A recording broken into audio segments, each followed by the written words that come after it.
I have a pleasure to give the opening presentation on plastic waste. But before I begin, I'd like to have a disclaimer. I don't do research on plastic. Actually, our three panelists have research projects on plastic and interactions with LGUs, so that they will provide some of the content. And the reason I'm here is because I'm chair of the Mathematical and Physical Sciences Division, and we selected plastic waste as a major concern.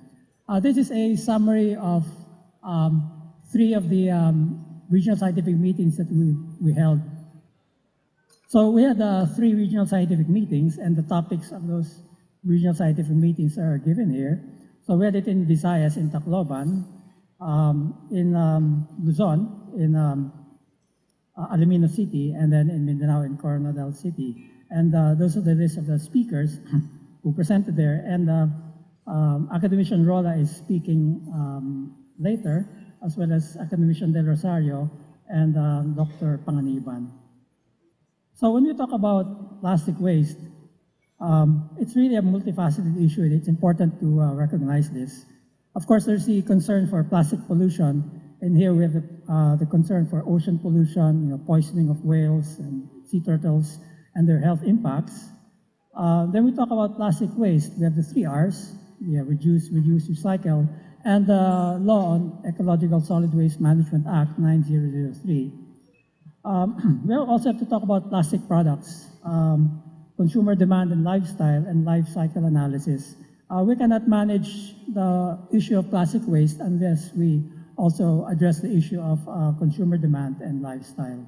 And of course, plastic part of Industry 4.0, and later we'll also be talking about biodegradable plastics. So all of these are part of the discussion when we talk about plastic waste. So plastic is a defining material of our time, and plastic waste has become a defining challenge of our time. Today, each person on the average consumes as much plastic as his own weight. So if you're 60 kilograms, then on the average, you also consume 60 kilograms of plastic. And this is projected to nearly double in the next 10 to 15 years. So sustainability demands a complete rethinking of the plastic that we produce and the way that we manage it. So my talk will have 3 parts. First, understanding what plastic waste is, or what plastic is actually. Discuss 3 R's to the 4 R's, and strategies for the management of plastic waste in the Philippines. So first, what are plastics? Well, plastics are synthetic polymer materials that can be formed into useful shapes with useful characteristics and functions. But of course, plastics have become ubiquitous, so they're all over. And initially, plastics were considered as alternatives to natural materials, such as leather, paper, building materials, and clothing. But then plastics have created new applications that could only be achieved with plastics. So here you talk about Teflon, fiber optics, electronics, medical devices. There are no natural counterparts for these types of materials.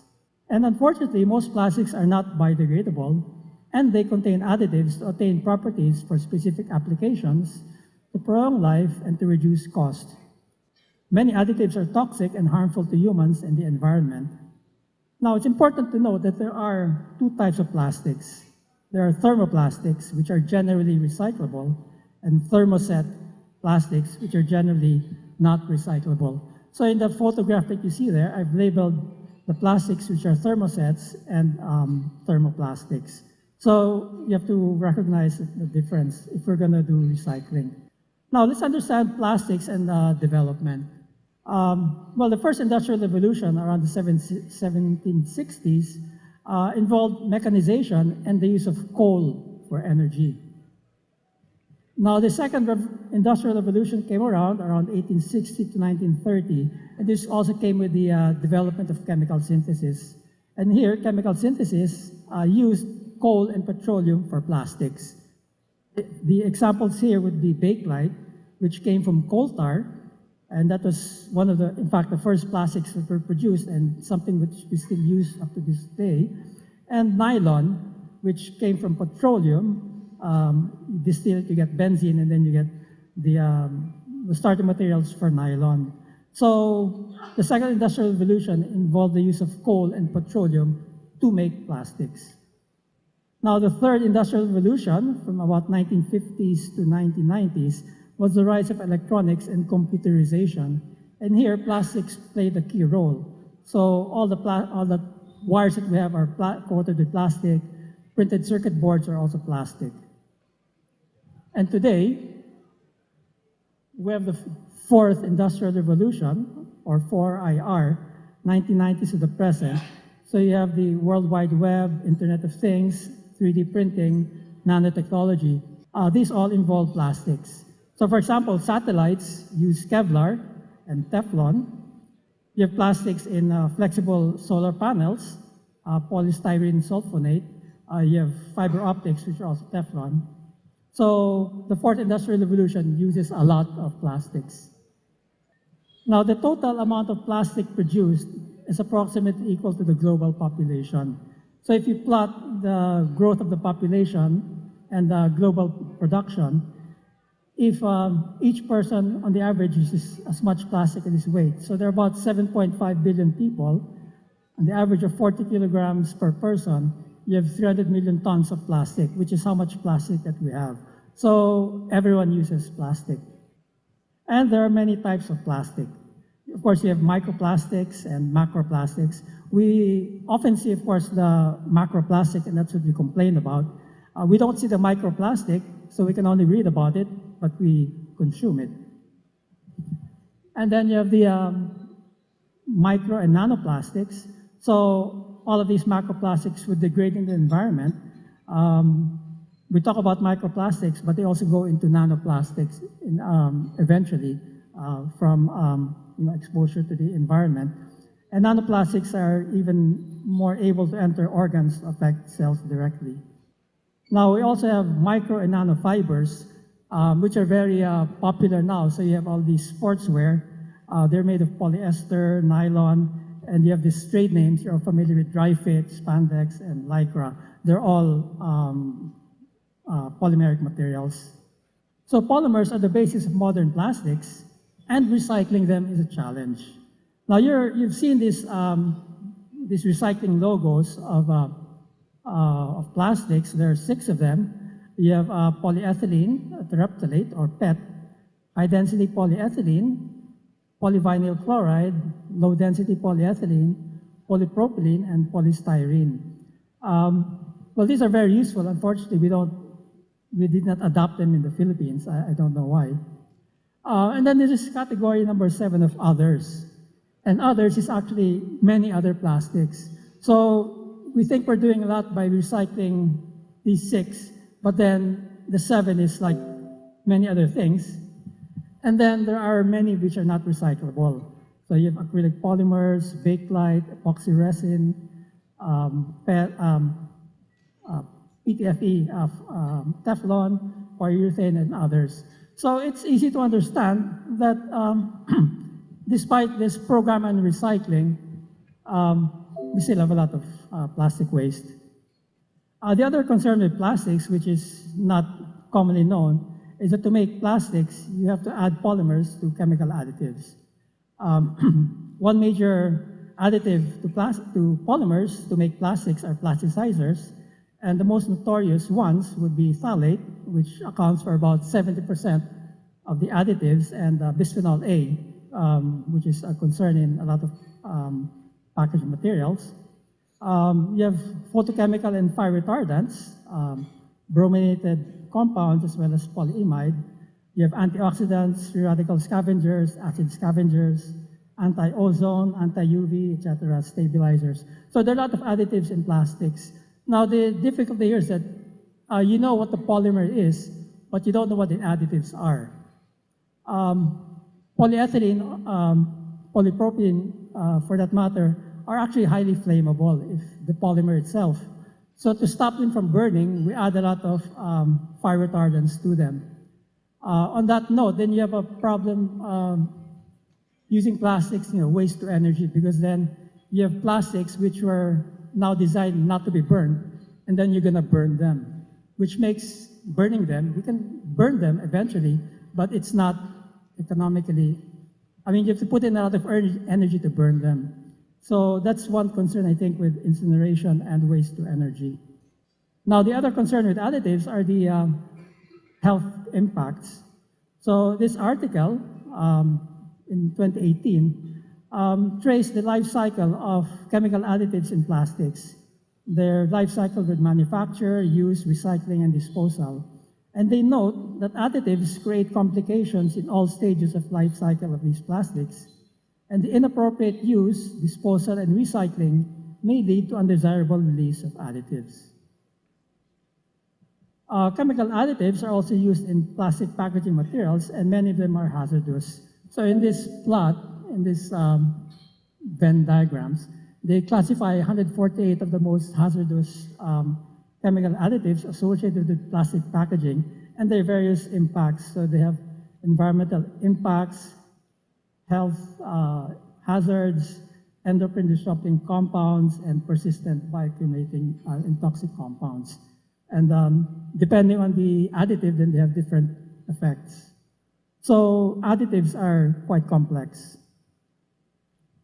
Now, this is a slide I borrowed from academician Kulaba on life cycle analysis. Now, the life cycle analysis of paper bags versus plastic bags was covered both by academician Kulaba and academician Oriarte in two different talks. Uniformly, they say that life cycle analysis studies conclude that plastic bags have a smaller environmental impact than paper bags. And the key to reducing environmental impact is to reuse as many times as possible. Unfortunately, Uniqlo didn't listen to academician Kulaba and Uriarte, and they think they're going eco-friendly by replacing their plastic bags with recycled paper. There was also a talk by academician Uriarte about glass versus plastic bottles. Comparative environmental impacts of glass bottles versus plastic bottles are not as clear and definitive as that of paper bags versus plastic bags. Glass bottles can be reused or recycled in a closed loop into more glass without much of integrity, while plastic bottles are not recycled into plastic bottles but lower types of use.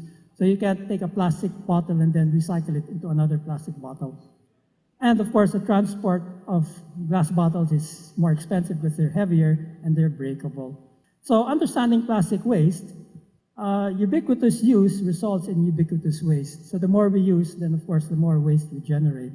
There are numerous types of plastics, and most plastics are not biodegradable. We have to recognize the hazards of plastic waste depend on the size of the particle or fiber. We usually worry only about the things we see. So we complain about macro waste, but we don't see micro and nano waste, which are also harmful. And chemical additives, which we're not aware of, pose potential harm during use and disposal. And a significant proportion of plastics are single-use plastics of modern lifestyle, such as fast foods and convenience foods. So proceeding to the second topic, from the 3 R's to the 4 R's. Well, the concept of the 3 R's started around the 1970s. Of course, we all know reduce, reuse, and recycle. The intention is to, to reduce. If we're going to focus on anything, it's reduce the amount of single-use plastic that we use, including balloons. We try to reuse them, so you can knit them into baskets. You see people selling rags out of these plastic materials, and of course, you make gardens out of them. And recycling is actually chemical. You melt it and then do something else with it. So there's the Davao facility that makes these chairs for schools. And recently, you've seen this in the news, using plastics for roads. I think they've been using it for a while in India. India is hot, so the plastic naturally melts on the road. And they say it's better than the regular roads. And this news item about, I guess, San Miguel was going to use recycled plastics for roads. But even with the 3 R's, we still have mountains of garbage. So quite obviously, the 3 R's are not enough. Now, the United Nations Environment Assembly, around February, committed to significantly reduce single-use plastic products by 2030. So note that they didn't advocate to completely phase it out, but just to significantly reduce single-use plastics. But minimizing single-use plastics for packaging should only be the first step. In this graph, you can see that packaging accounts for the largest proportion of waste, but you have many other sources of plastic waste that we have to address. So from the 3 R's, which is reduce, reuse, and recycle, which is also called cradle to grave, we'd like to move to the 4 R's, or the circular economy, which adds the component of redesign. Now here, the cradle to grave really means the grave is the landfill. And even with a judicious reduce, reusing, and recycling, you can see that the grave is getting bigger. So we have to move from just designing things for the grave, and to redesign them for really recyclable materials. And this is the circular economy. Now, the circular economy is a proposal made by the World Economic Forum and the Forum of Young Global Leaders, and it aims to develop paradigms for the 4th Industrial Revolution.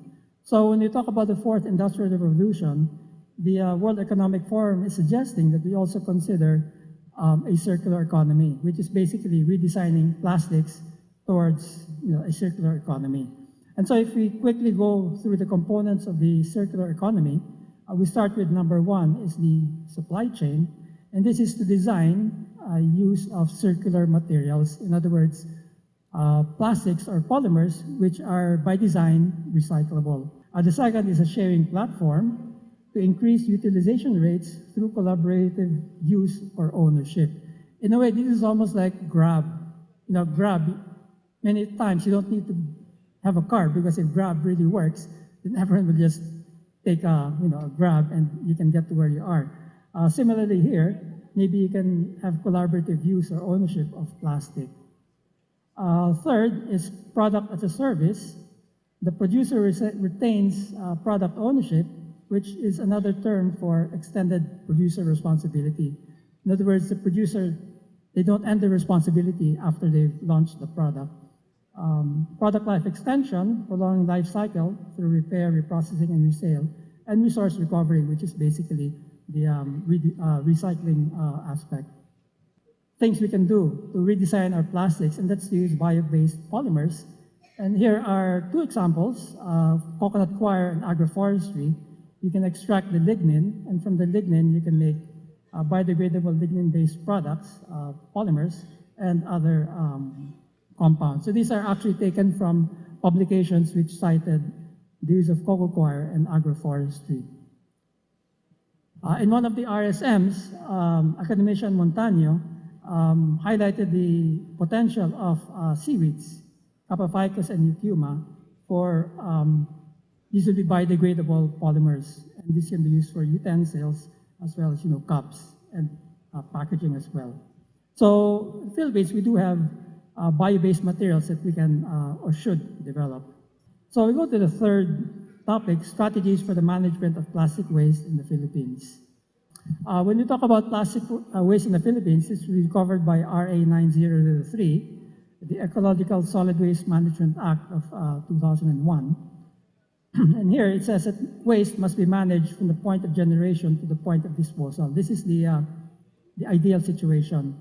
So you have the waste generator, which is us, the household, restaurants, etc., and they take care of waste handling, sorting, storage, and segregation. And there are rules to cover each aspect. So the waste generator should follow Rule 9 and Rule 11. And then they're collected. The collection is the responsibility of the LGU, the local government unit, so that's the barangay, municipality, or city, and there's a rule to cover that. Sorting and processing at the municipality or city level, they should have materials recovery facility, Rule 11, and then disposal, the responsibility of the city, which is the landfill. So that's RA 9003. However, just some comments on this.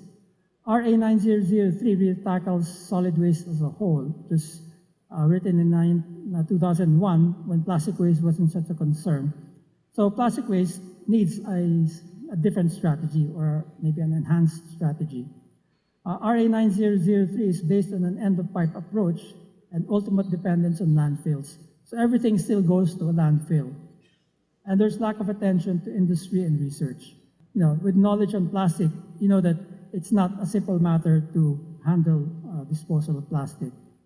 Plastic waste management and circular economy, what we would like is that a recycling industry be expanded, and that a reuse industry should also be expanded, so that the amount of landfill that you use will be much minimized. This is a figure taken from the Philippine Plastics Industry Association, their supply chain and industry linkages. And here, they identified upstream, which is gas or naphtha cracker plant, plastic resin midstream, and then downstream fabricators. Now, under a new system, then the amount of upstream naphtha should reduce, and we increase the component of biodegradable polymers and recycling industry into the midstream. So that's how we would sort of rethink the plastic industry supply chain. Now, there have been some proposed legislation related to management of plastic. Here are 4 bills that were filed last year and previous years. With the main provisions, they talk mainly about single-use plastic. House Bill 983 by Congressman Fortun, transition from ordinary plastic bags to biodegradable plastic bags and so forth, all the way to the 4th. And recently, just earlier this month, Congressman Pangilinan also filed a bill on single-use plastic. So our congressmen have concerns also about plastic waste. And I think it's important for us to be able to guide the legislation properly so that it will work properly. So what we need is a holistic strategy for the management of plastic waste. First, we should abandon the end-of-pipe approach to plastic waste and end dependence on landfills, or at least minimize our dependence on landfills. We should move from the 3 R's to the 4 R's. We should engage all stakeholders, which is essential, industry, government, and very important, consumers. We should educate consumers for a sustainable lifestyle and responsible consumption. Eliminate non-essential use of plastic products, especially single-use plastics. Adopt a circular economic model for plastic production cycle. We need an enhanced governance framework within a supportive ecosystem. We need R&D for recycling of plastic waste, development of new biodegradable materials, development of safe chemical additives, and non-fossil fuel-based starting materials, and strengthen and harmonize global programs monitoring and assessment of plastic products to meet the UN Sustainable Development Goal targets. Successful management of plastic waste, I think, really needs a right ecosystem. It cannot just be a law. It has to have it will work only within an ecosystem. And the first component here are the consumers. If you ban plastics and tell consumers not to use plastics, they're going to get mad and the law won't work. And of course, with consumers, you need public education. We need good regulations. We need strong and informed local government units. We need a chemical and plastics industry to buy into these objectives. Of course, we need R&D and stakeholder governance. I think academician Rolla will talk about stakeholder governance. And it has to have a global perspective, so we have these sustainable development goals. So I'd just like to go back to this 4IR, to redesign plastics towards a circular economy. So for each one, these are the components that would make them work. So for the circular supply chain, you need research and you need the industry. For the sharing platform, it has to be supported by the right legislation. Of course, you need the consumers to buy into the system, as well as public education. Product as a service, to support this, you need, of course, legislation, the consumers, education, and the industry. Product life extension, consumers, education, local government units, and the industry. And for resource recovery, you need R&D, industry, and the local government units. So you need all of the participants in the ecosystem to make a circular economy to work. So in closing, we talk about the fourth industrial revolution, and the fourth industrial revolution must include solutions to plastic waste. We should reduce, reuse, recycle, and redesign. So thank you for your attention.